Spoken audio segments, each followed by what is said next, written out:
Para analizar el panorama político y económico mundial que se da en medio de esta crisis sanitaria por el COVID-19, tenemos a nuestro invitado de hoy. Él es Nicolás Moraz. Él es columnista, especialista en geopolítica y economía mundial. Saludos, Nicolás. Gracias por estar acá con nosotros en Telesur.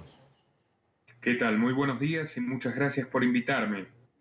Nicolás, la Organización Internacional del Trabajo inició cuando recién se sabía de la crisis por el coronavirus, diciendo que la situación podría afectar unos 25 millones de empleos en todo el mundo. Sin embargo, hoy ha tenido que volver a revisar sus cifras y ahora estima que serán más de 150 millones los empleos que se pierdan en todo el mundo en medio de esta crisis, no solo sanitaria, sino también económica que se genera por el COVID-19. ¿Cómo puede el mundo recuperarse de esto y cuánto tiempo pudiera tomarle?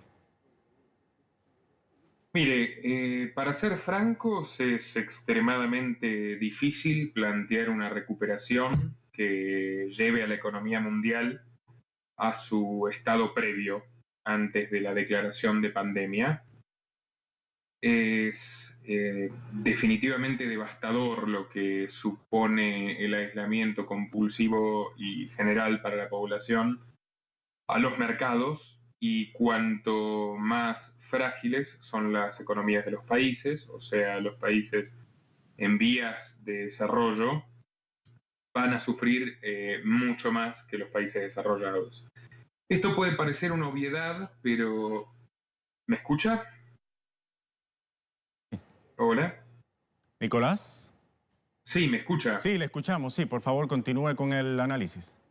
Esto puede parecer una obviedad, pero sin embargo no lo es. Si uno estudia detenidamente, como yo lo he hecho en las últimas semanas, la cronología de esta supuesta pandemia, llega a la conclusión de que existen muchos intereses profundos en disputa, ocultos para la mayoría de la población, pero lejos de caer en teorías conspirativas, si uno se ciña a la información rigurosa, descubrirá que hay ganadores de que la economía mundial esté colapsando actualmente y de esta crisis sanitaria global. Por poner un ejemplo que ha sido resonado en estos días, pero que está absolutamente cotejado, Bill Gates, que durante años fue el hombre más rico del planeta, en este momento, según Forbes, es la segunda fortuna mundial, fue mostrado por varios medios hegemónicos de Occidente como una suerte de profeta, porque en una charla TED del año 2015, él auguró que en la próxima década una importante epidemia doblegaría la economía mundial y pondría en jaque al sistema político. Ahora, en cuestión, descubrirá que el señor Gates realizó, esto figura en la página de su fundación, la Fundación Bill y Melinda Gates, un donativo de $189.000 al Instituto Pillwright, que es un organismo biotecnológico abocado a estudiar virus veterinarios en Inglaterra. Él realizó ese donativo en el año 2013 y en el año 2015 este mismo organismo patentó, y esto figura en el Registro Mundial de Patentes, una cepa de coronavirus bovino que es la más similar al que actualmente se trasvasó de murciélagos a humanos. Nicolás. Si uno con... Sí, Nicolás, permíteme, permítame.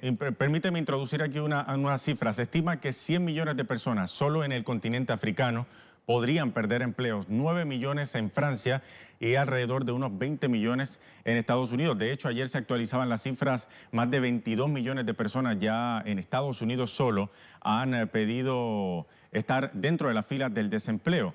Obviamente los países más ricos podrán, digamos, superar la crisis económica luego que todo esto termine de una manera mucho más efectiva y rápida. Pero, ¿qué pasará con los países más pobres?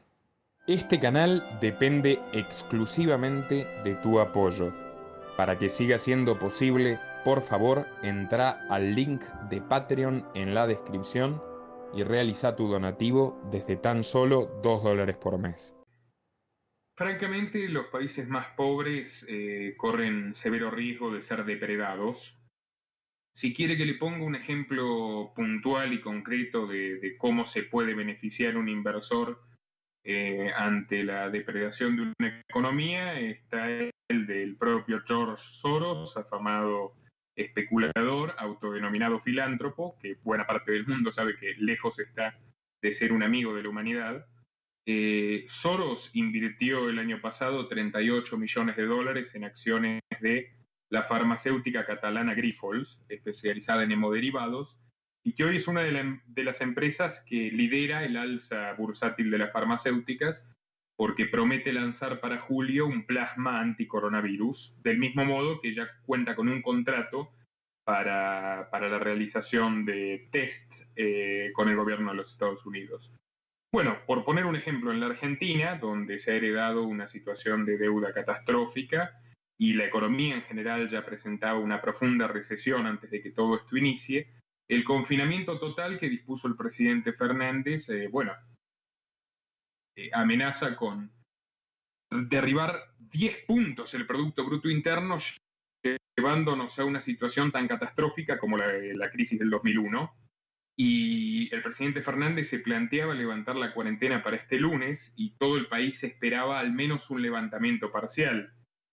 Sin embargo, de acuerdo a las revelaciones publicadas el sábado pasado, la información consignada es que George Soros lo llama y le ofrece apoyo financiero para la negociación de la deuda, la gestión de una nueva línea de crédito, a cambio de que mantenga el confinamiento. ¿Qué persigue Soros? Todos pensamos que lo mismo que hizo después de la crisis del 2001, donde él era uno de los principales acreedores de la Argentina. Comprar importante cantidad de empresas estratégicas, activos y tierras en el país, dado que el desplome económico le permitiría acceder a precios ínfimos a esos bienes. Ya sucedió en 2002, puede volver a suceder ahora, y esto aplica para todos los países donde estos grupos corporativos tienen influencia. Rifat At-Un, epidemiólogo de Harvard, de máximo prestigio, ha informado, por ejemplo, que el aislamiento precoz, voluntario y focalizado en grupos de riesgo, en ancianos y en personas inmunodeprimidas, ha resultado más efectivo que el confinamiento total que ahoga las economías. Sin embargo, la Organización Mundial de la Salud impuso a la mayor parte de los países del mundo el confinamiento total.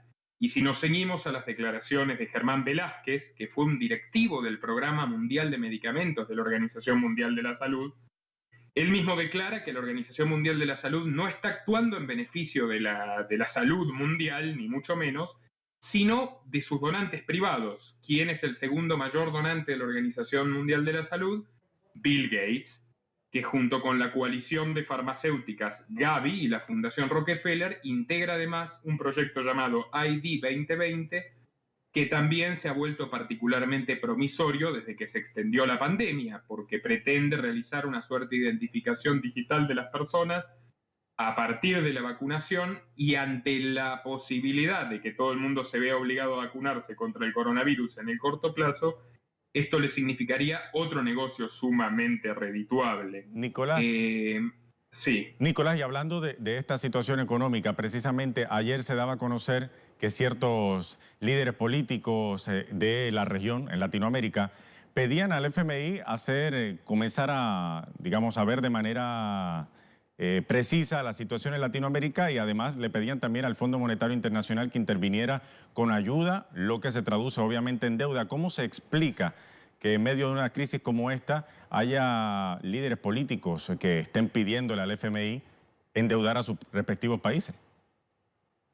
Bueno, porque claramente, siguiendo el lineamiento de la Organización Mundial de la Salud, que como le digo, no está actuando en beneficio de nadie más que sus donantes y que los intereses corporativos que representa, los países están condenando a la miseria, y lo único que al parecer se le ocurre a los políticos es emitir más moneda. Lo está haciendo la Fed en Estados Unidos de manera salvaje y sin precedentes en la historia. Lo está haciendo el Banco Central Europeo para dar líneas de rescate a Italia, a España y en general para inyectar dinero a todas las economías de la Unión. Y lo están haciendo todos los países que no cuentan con monedas, digamos, tan influyentes. Esto va a decantar en una inflación generalizada que tiende a afectar siempre a los más humildes. Por tanto, todo el cuadro que usted plantea es trágico para las personas con menos recursos de este mundo. Por eso me parece que es importante tomar conciencia de que cuando nos dicen que todo esto se está realizando por la salud, en efecto están utilizando un miedo de la gente para que la gente acepte algo que está destruyendo sus propios intereses y está beneficiando a los de unos pocos. El Fondo Monetario Internacional, de hecho, está siendo influenciado por magnates como Soros y como Bill Gates, y en general la Organización Mundial de la Salud también se ha comunicado directamente con Georgieva, la titular del Fondo Monetario, y se le está pidiendo de manera generalizada que extienda créditos de emergencia, más créditos. Todo esto se va a alimentar con las emisiones de la Fed, puesto que Estados Unidos es el principal socio del fondo, y a la larga redundará en una mucho mayor dependencia de los países en vías de desarrollo. Por eso, como le digo, el cuadro es referente a la doctrina del shock de la que habla Naomi Klein, ¿no? Eso que usted dice de utilizar el miedo de las personas al coronavirus para sumar medidas como esta. Bueno, efectivamente. El premier de la entidad sionista de Israel, Benjamín Netanyahu, ha dicho, bueno, algunos países perecerán directamente, y faltaba que sonría cuando pronunció estas palabras. Henry Kissinger, el histórico secretario de Estado de los Estados Unidos, un hombre muy influyente en política exterior, en el Consejo de Relaciones Exteriores de Washington, etcétera, ha dicho que todo esto supondrá una reconfiguración mundial, y asimismo lo ratificó Gates en un artículo publicado en el New England Journal of Medicine. Hay un interés en que cambie el sistema mundial y en la reforma del trabajo, porque usted me habla del desempleo.